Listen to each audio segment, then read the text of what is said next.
So you got to make sure you're not knocking off any of the flames except for the ones that are for your team, your color for that round. Okay? So that puts a whole new twist on things, you know. So you've got to be a good aim. You got to have a good infector that's accurately going to launch or catapult these golf balls to knock these cups over to put the fire out. Okay. And then there's a little collection area where the golf balls return, the water return area. Let's see what else we got here. This area is the hot zone. So the hot zone is a 3-foot wide area surrounding the entry zone, and it's divided into walls, 4 small areas. Manning the mannequin is lying on the ground in the left side of each hot zone. His exact position is somewhat random, but he'll be lying flat. That means all his limbs touching the ground and will be within 3-foot square partially formed by the walls. So there's 3 chemical drums as well. You see the 3 chemical drums over here. Those have to be touching together as well when we set those up. The 3 drums have different weights. You have a lower weight, a medium weight, and a heavy weight based on what's placed inside of them. Now, they won't be set up in any certain fashion. You know, the heaviest drum could be on top, could be on one of the bottom sides, you know. So it's all in how whoever sets the field back up, how they place them. So you got different weight cans, all right? But all the cans are the same size, they just weigh different. So you got different types of chemicals. You like it? And then we have our cold zone details. So the cold zone is a 6-foot wide area surrounding the hot zone, and all the robots are allowed all the way around the cold zone except inside another team's starting box. The area contains the starting box, the containment areas, and of course the containment area, you can see the size specification for it. It's located in the corner of each field, and it's the scoring position for all the chemical drums. And I'll show you more about that here in a minute. Of course, the 24-foot by 24-foot wall is the outside border of the field. You have the spotter box is 4 feet wide by 2 feet deep. It's located 4 feet from the left corner of the field, and the driver box has 2 feet wide by 2 foot deep and located 4 feet right of the corner of the field. So you can see the positioning of the spotter's box, the stretcher, the water hydrants where your golf balls will be located, and of course the starting box. Something that we do not have put together yet. Of course, I wasn't responsible for building the playing field this year. Last year we had TVA, one of our industry sponsors.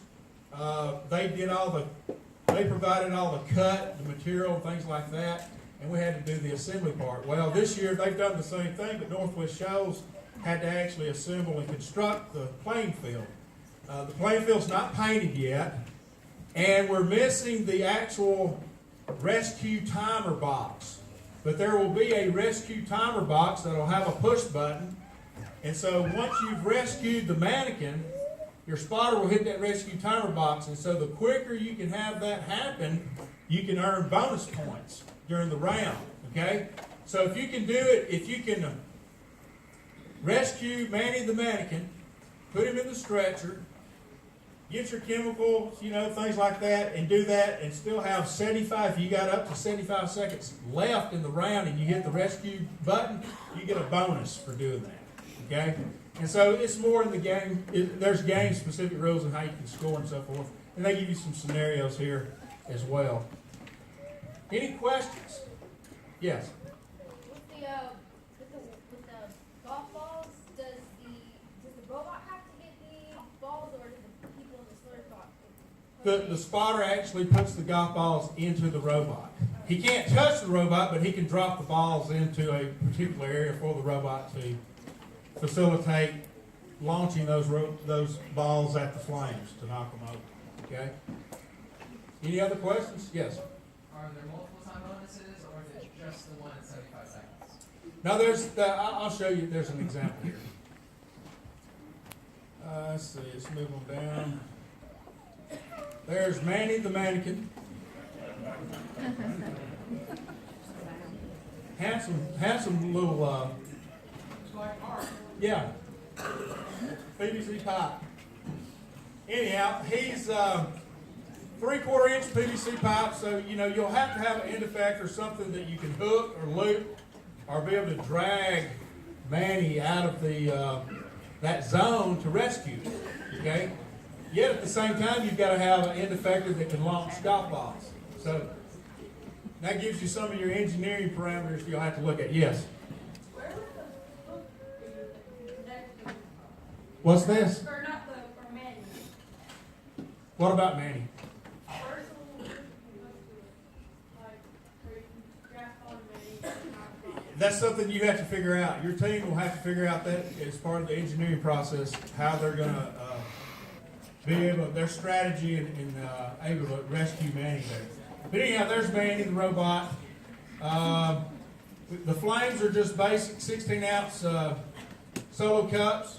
Okay, so you can get these flame pieces anywhere there. Manny, you can actually build from some of the piping that we've given you, or you can use the piping to build the robot from, whatever the case may be. Practice golf balls. They simulate the water. They're hollow, dimple plastic practice golf balls. They're not solid foam, and they're not wiffle ball style. Okay, so make sure you get the practice golf balls.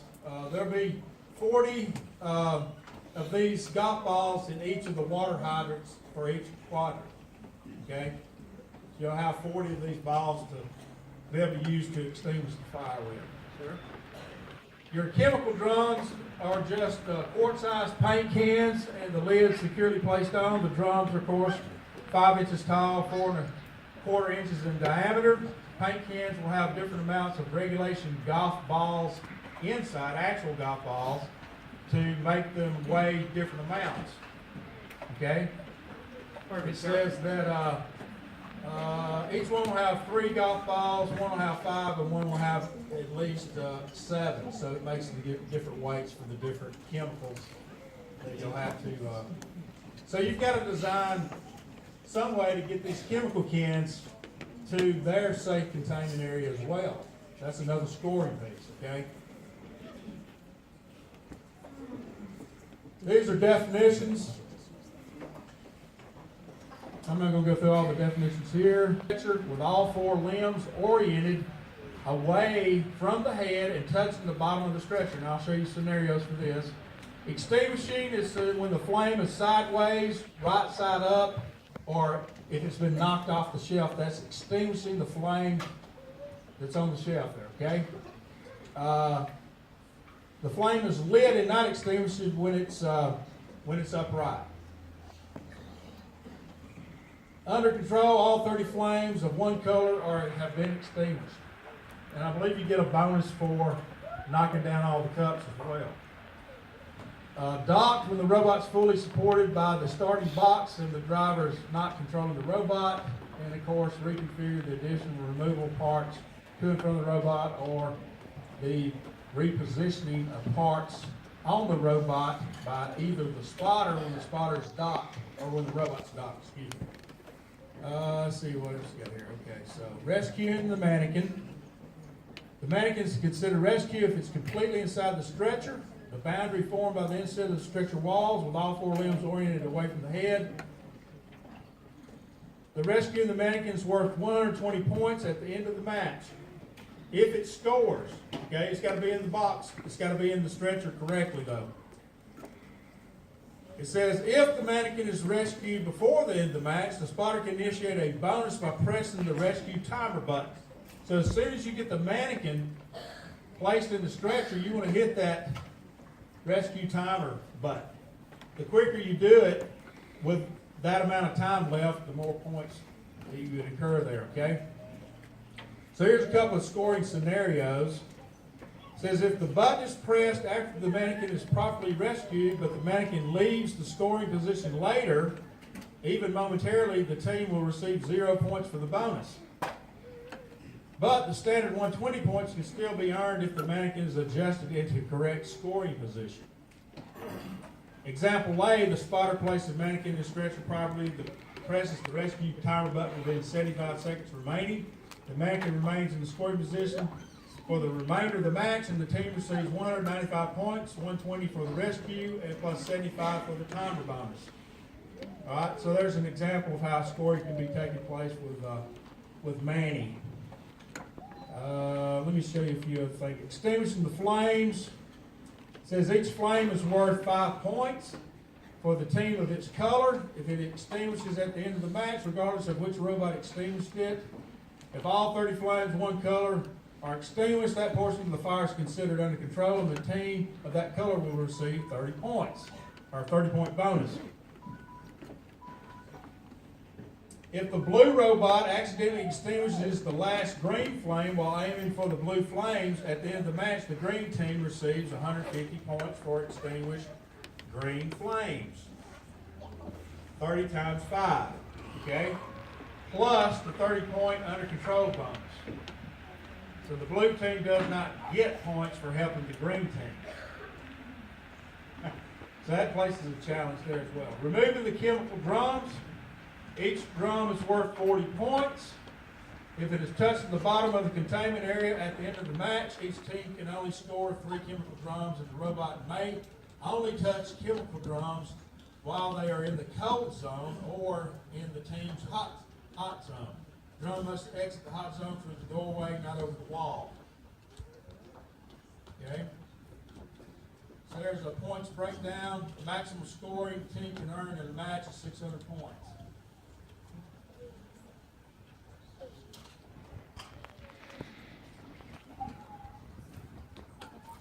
There's some other types of rules. I'm not going to go through all of this. I'm going to let you read through it some, because you'll have to read through it as a team as well. There's a few pictures I wanted to get to. Yeah, that shows how the cups will be set up on the shelves, the flames. I don't have them set up that way necessarily. Some of them might have knocked over because we're replacing the top of them, but we'll set them up correctly for the game day.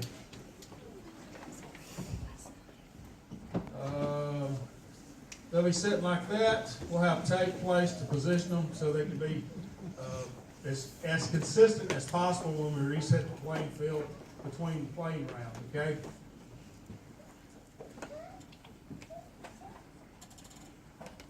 Your chemical drums, they have to be touching each other. They can't be too far apart. They can't be up against the wall. They have to be away from it. I think within 6 inches, something like that. So you can see the correct and the incorrect way that starting position. So if you see something's incorrect when your spotted driver gets up to the playing field, say, hey, these chemical cans are not positioned properly. You know, but hopefully the head ref's going to be, he's going to be in control of looking and making sure all the quadrants are set up properly before the round begins. But like I said, if you happen to notice something, your spotter driver notices something that's not right, then have them actually correct that before the round starts. Manny can be laying just about any way. I mean, you know, it's whoever's setting up that quadrant of the playing field. So he could be up against the wall, he could be, you know, laying spread out, however. But all his limbs should be laying flat on the carpet or on the playing field. Okay? That would be incorrect because there'll be a piece of a line because he's supposed to be in that 3-foot area, and so that would be incorrect crossing, imaginary crossing boundary there. And he can't be one of his arms propped up on the petition between the playing field. Okay, he can't have it up there like that. As far as scoring, your water hydrant has to be placed. There's the left is correct. So this is the correct positioning here. The other two are incorrect positioning. The spotter's got to be able to reach the water hydrant to grab the golf balls and place them into the robot, okay? This is your flames. The left, the flame is lit. The center, it's been extinguished. And the right, it has been extinguished. So if it's upright and not down, it's considered extinguished, okay? Or if it's been knocked over. Left, it says top is extinguished, the bottom is lit. Over here, if it happens to fall down that way, you know. In the center, both of them are lit, and then over here it says both are lit over here if they have to fall on there. Like, I mean, there's all kinds of scenarios when you're during the course of a round, things can happen. And of course, the flame is extinguished since it's not on the shelf. So once it hits the netting down there, no matter how it ends up, it's going to be extinguished. Paint your chemical drums. All 3 chemical drums pictured here are correctly scored.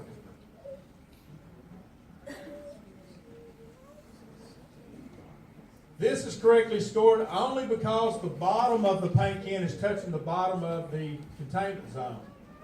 So it's touching all the sides. That would actually score. Now, if it shows it right there to the left that it's touching, or to the right, excuse me. But if it's up here suspended, that does not score.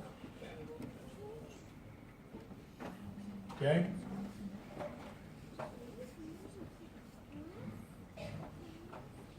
Oops. The stack one says the bottom drum is correctly scored, the top drum is not, so they can't be stacked. All right. Any questions? Everybody good? Yes, sir.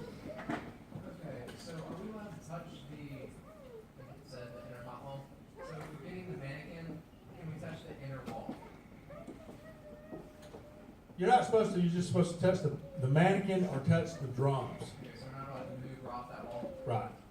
And Yeah. I know it's not likely to happen, but if you were shooting for the flames and they happen to go outside of that containment area. You talking about the water, the golf balls that you're shooting? Yeah, like if you dropped a golf ball and it landed outside the net, like it was not on a shelf and it wasn't on a net, how would that score? Yeah, the flame. Yes, if the flame got launched outside of the inner area. That might be something you'd have to address in the Q&A. I think that as long as the cup's off the shelf, you know, it could be off the netting, I suppose, but I'm thinking that it would score, you know, because it's been knocked off the shelf. Sir, Yes. is the spotter allowed to touch the robot to remove Manny, to put him in the stretcher? No, the rope, I'll show you that. I'm going to show you an example here. Let me move down. This is the mannequin, of course. These, all 3 of these are pictured to score correctly. These are correctly scored, okay? So you got to make sure the arms are on each side and the legs are on their proper side and things of that nature, okay? So those would all score there. No matter how where the head is, top or bottom, whatever. This one is not correctly scored. It looks like he's all twisted up there, okay? So when the spotter handles Manny the mannequin, he wants to make sure he keeps his limbs all straight hanging down and lays them in there and then walks away. Okay? Make sure all the limbs are not no, the spotter. The spotter will handle all that stuff. Yeah. Well, the spotter can handle Manny, but the driver's just going to take Manny and pull him out of the hot zone area and put him over to the cool zone. Okay? This would not score here. If his leg's hanging over, doesn't score. Okay? Because he's not all the way inside the stretcher. Here, the box is representing a robot. Okay? This box is representing the robot. It says the spotter can grab the mannequin because it's fully supported by the starting box, including the tape, the wall between the starting box and the spotter box. Okay?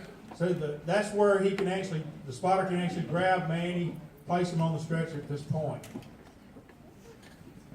Here, the spotter can grab this mannequin because it's fully supported by the starting box, including the tape, the wall between the starting box and the spotter box.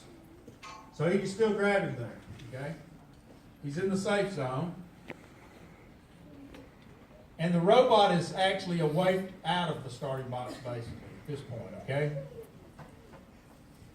Here it says the spotter cannot grab the mannequin because it's not fully supported by the starting box. Its arm is hanging out. So you can't grab the robot would have to go around and shove the arm back into the starting box, then the spotter could grab it.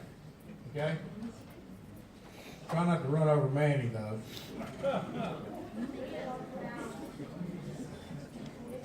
I'm sure Manny's going to incur some carnage. The spotter can grab the mannequin because it's